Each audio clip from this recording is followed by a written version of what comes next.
Hello student, मैं Ram ji sir. हम लोग आज 10th क्लास के यूनिट नंबर 1 में केमिकल रिएक्शंस एंड इक्वेशंस के बारे में पढ़ेंगे। सबसे पहले हम लोग सीखेंगे कि केमिकल रिएक्शंस एंड इक्वेशंस का मतलब क्या है।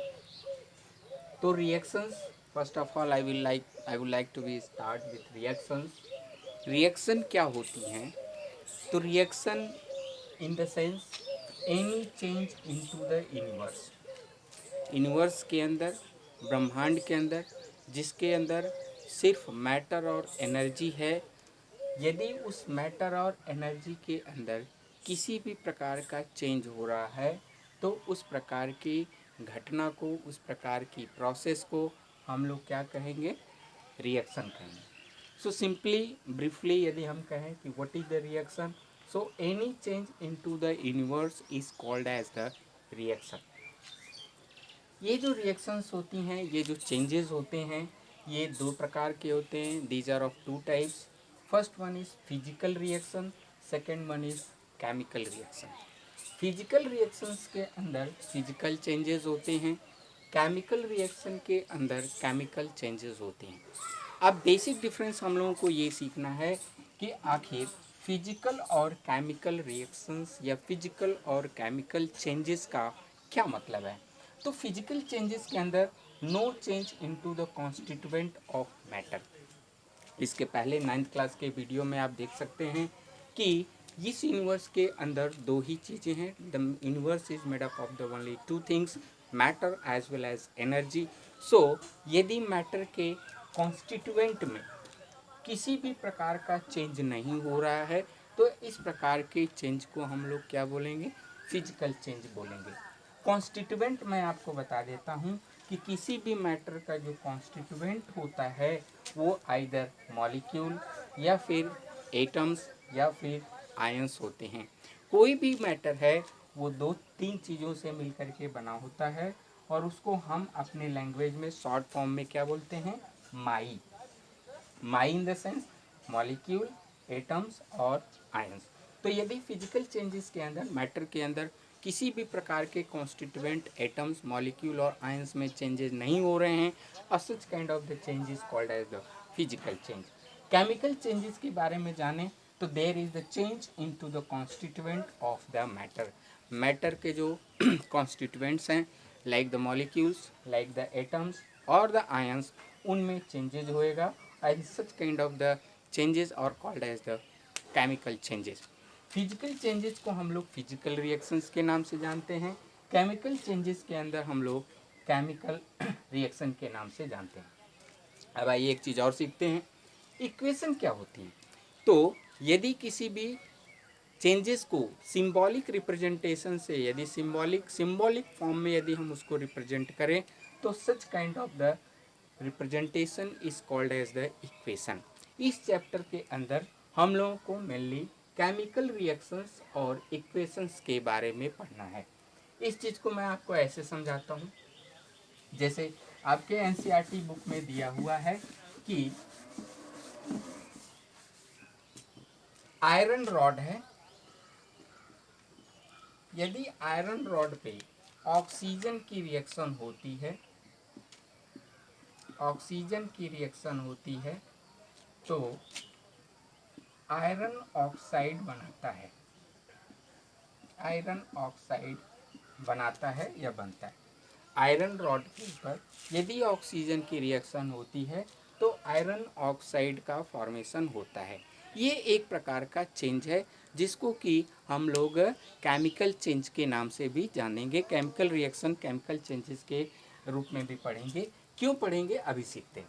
तो आयरन का यदि हम इसको इसी ये तो एक प्रकार से आज की रिएक्शन हो गई, क्योंकि इसके अंदर कॉन्स्टिट्यूएंट जो है बदल रहे हैं, चेंज हो रहे हैं, इसलिए इसको हम लोग क्या बोलेंगे? Chemical reaction.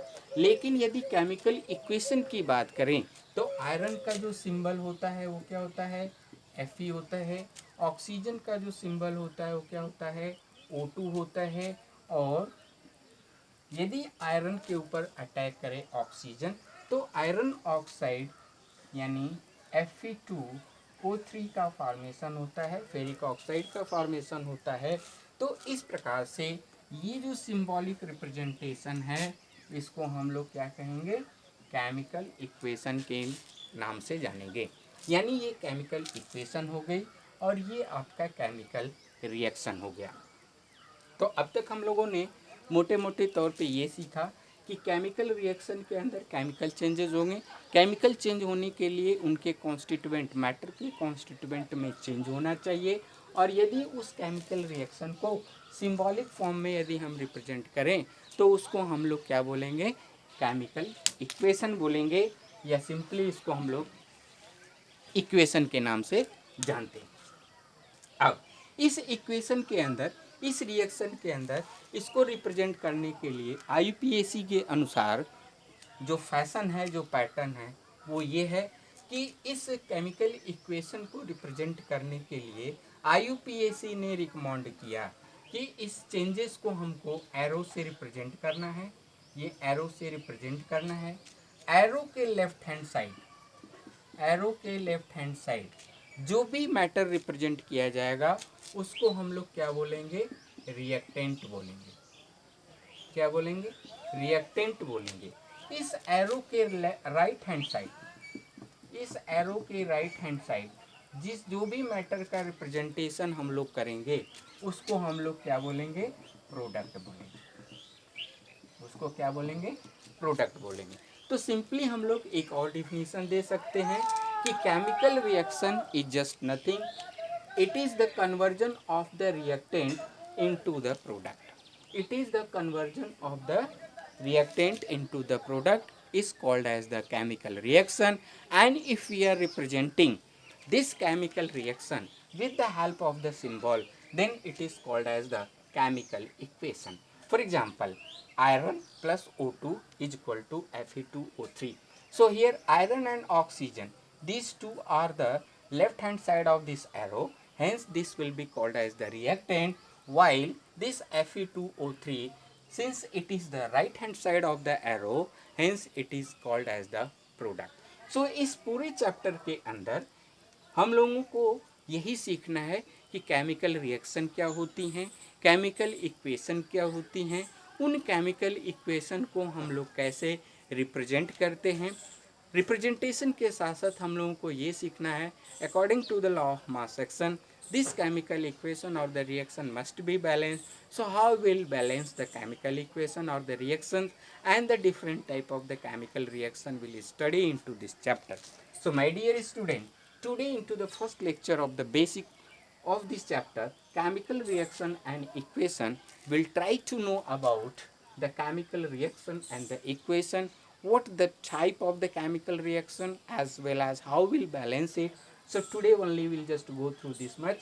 Thank you very much. If any query if you have, you may contact to me on the number 788-088-2988. Thank you very much.